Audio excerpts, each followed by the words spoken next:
Of an evening gown worn by Carol Lombard. The style and glamour of the golden years of Hollywood, that's the passion of film fashion collector Gene London. And he shares that passion with the public every time he takes his collection on tour. It all began when he was a child in the 30s. I always loved the movies and always admired the movie stars and dreamed I'd be a friend of theirs, that I'd meet them. London's dream came true. For over 20 years, he hosted his own children's television show in Philadelphia, and he met stars like Lucille Ball and Jane Wyman, and he began collecting their clothes. I always haunted thrift shops buying dresses because I thought they were beautiful to use on my television show in the costume department. And I found a dress that they told me was Joan Crawford's. And when Joan Crawford came to CBS in Philadelphia, where my show came from, that studio, guesting on a talk show, I sent my secretary into her and said, have her autograph the hem of her dress. And she looked at the dress and examined it very carefully, and she said, this isn't one of my gowns. Everything I wear is hand-sewn. So Joan Crawford sent Gene London one of her dresses, and that was the beginning. Crawford's costumes were part of London's recent fashion show at New York's World Financial Center. Adrian, who was the designer at MGM, he was an absolute genius, saw her. He said, you are a female Johnny Weissmuller. He said, I've always wanted to have a woman wear shoulder pads, and you're the one to wear them. And fashion becomes overnight national, international craze because it's right for the time. And women had to be square-shouldered to face a world without men in the Second World War. London says stars have been setting fashion trends since the Depression. No one had the money to buy fashion. And so everyone went to the movies. And on the silver screen, they saw their favorite star, dressed in fashion. Marilyn Monroe, Lana Turner, Jean Harlow, Greta Garbo. Theirs was a particular sense of fashion and excitement. And that's why people always want to buy things that are worn by stars. And London gives them that opportunity. A few times each year, he opens his Manhattan studio to let the fans in. They can buy stars' clothes or other fashions from his 60,000-piece collection dating back to the 1800s. Actress Nancy Fisher bought shoes worn by a different sort of celebrity, heiress Sunny Von Bulow. I don't know, I just think about when she wore them, when they're on my feet. Was Klausy with her? And some of the fans are stars themselves. Madonna chose this dress for a photo shoot from London's collection of original and reproduction dresses worn by Marilyn Monroe. This original was seen on Marilyn in the movie Bus Stop. I purchased that outfit for $7,000. I spent another $2,000 repairing the lace. Its probably value today would be $20,000, $25,000, just as Marilyn's outfit. But with Madonna wearing it, the price could be anything. It was a lifetime dream come true when London was asked to recreate the costumes from Gone with the Wind for the 50th anniversary of the film's release. This is the most popular dress in Hollywood film history. It cost up to $10,000 to make each garment. But for Gene London, recreating the fashion of the stars is a priceless pursuit. And when they danced together, you didn't see the front of her face, and the back of her gown had to be beautiful. And this is what it looked like when she was dancing.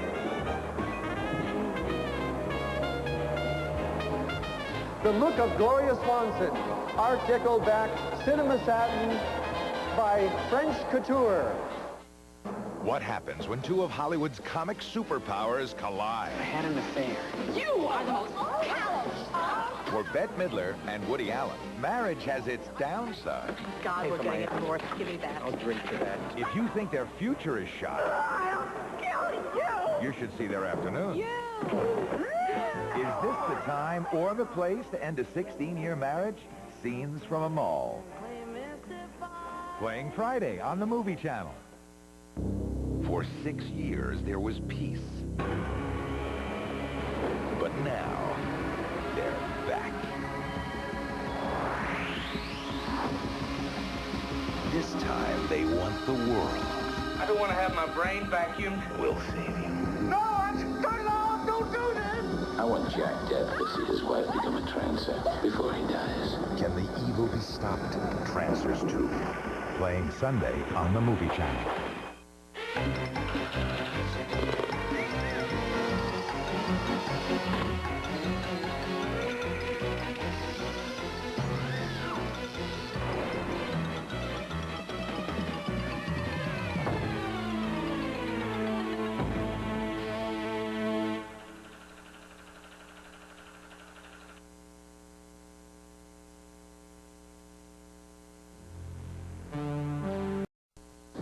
scene that delivers the story in a nutshell.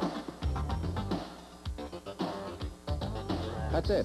Let's use that shot from the other sequence.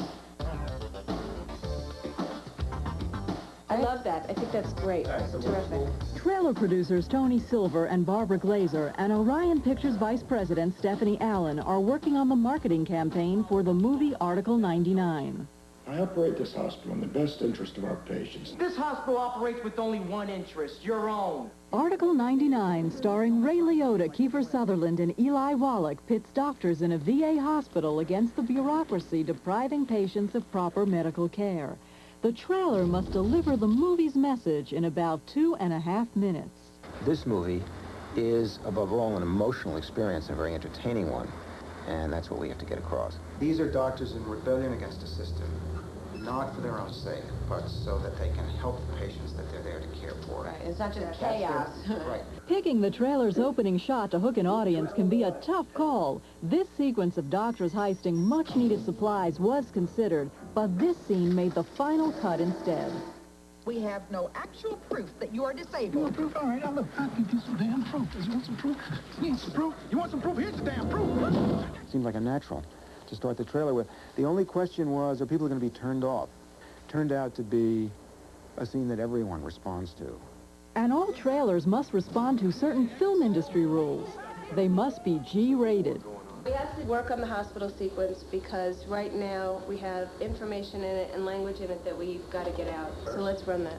I thought open heart surgery was no longer authorized. What good is fixing his prostate if he has a heart attack every time he tries to use it? First the ventricles, and then the testicles.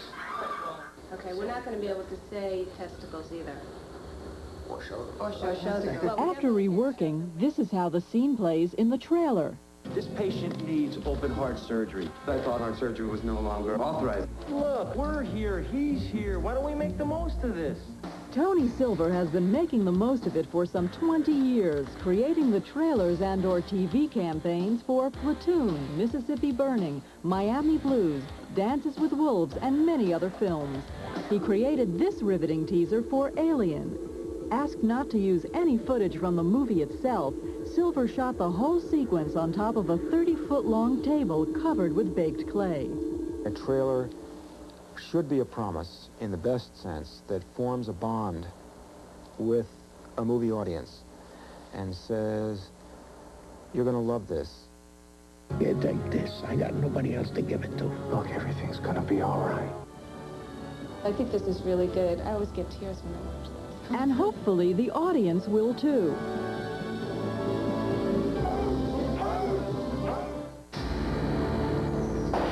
Tell us in your own words. Tell us what happened. So I saw him reach. I saw a flash of metal. I drew my gun. Popped. Where did this something happen? At 3111 Park Avenue. I mean, it was quick. It was him or me. Timothy Hutton and Nick Nolte. You can always find somebody to set you up, right? Not if you're clean. Q&A. Playing tonight on the Movie Channel.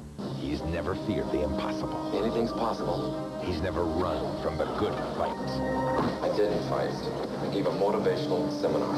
And he's not planning to start now. Dakota is wanted for drug trafficking and murder in 17 countries. You're never gonna get out of this alive.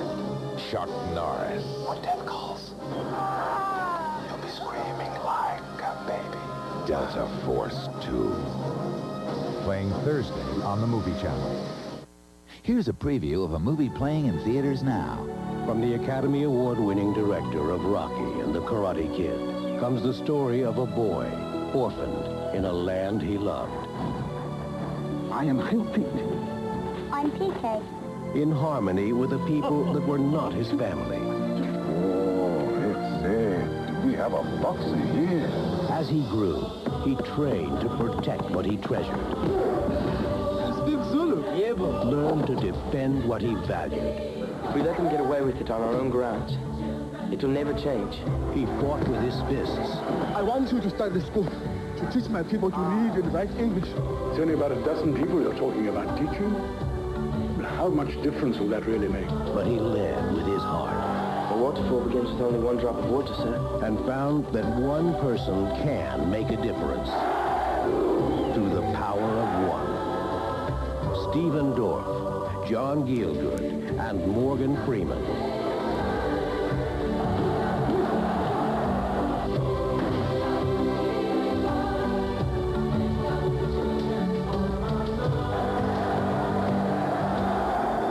This unparalleled motion picture will take you on a breathtaking adventure into a remarkable triumph of the heart. Discover its uplifting power, the power of one.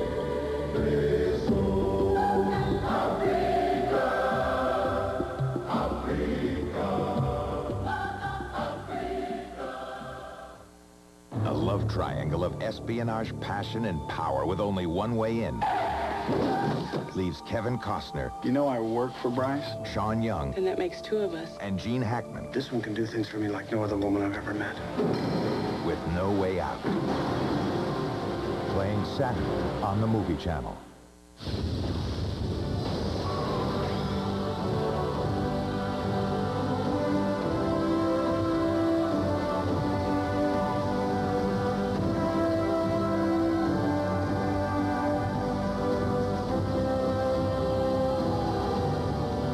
Russell, William Baldwin, Jennifer Jason Leigh, Rebecca De Mornay, Robert De Niro. Backdraft, coming in May on the Movie Channel.